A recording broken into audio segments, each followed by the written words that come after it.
हरिः ओम ब्रह्मज्ञानं प्रथमं पुरस्ताद्विसीमतः सुरुचोपेन आवाह सबुधन्या उपमा अस्य पृष्ठाः सदश्च जोनिमसदश्च विवाह वंशी विभूषितकरान्नवनीरदाभात् पीताम्बरादरुणबिम्बबलाधरोष्ठात् पूर्णेन्दुसुन्दरमुखादरविन्दनेत्रात् कृष्णात् परं किमपि तत्त्वमहं न जाने गुरुर्ब्रह्मा गुरुर्विष्णुः गुरुर्देवो महेश्वरः गुरुः साक्षात् परब्रह्म तस्मै श्री गुरुवे नमः।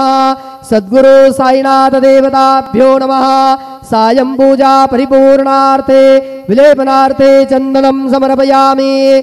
श्रीखण्डं चन्दनं दिव्यं गन्धाढ्यं सुमनोहरं विलेपनं सुरश्रेष्ठ चन्दनं प्रतिगृह्यताम्।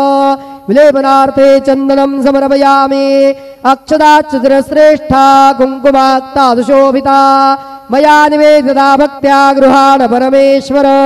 चन्दनस्योपरि अक्षदान् समर्पयामि।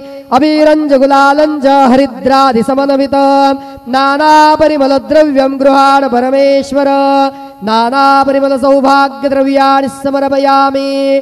माल्यादीनि सुगन्धीनि मालत्यादीनि वै प्रभो मया रोतानि पूजार्थं पुष्पाणि प्रतिगृह्यताम्। नानाविधपत्रपुष्पं समर्पयामि।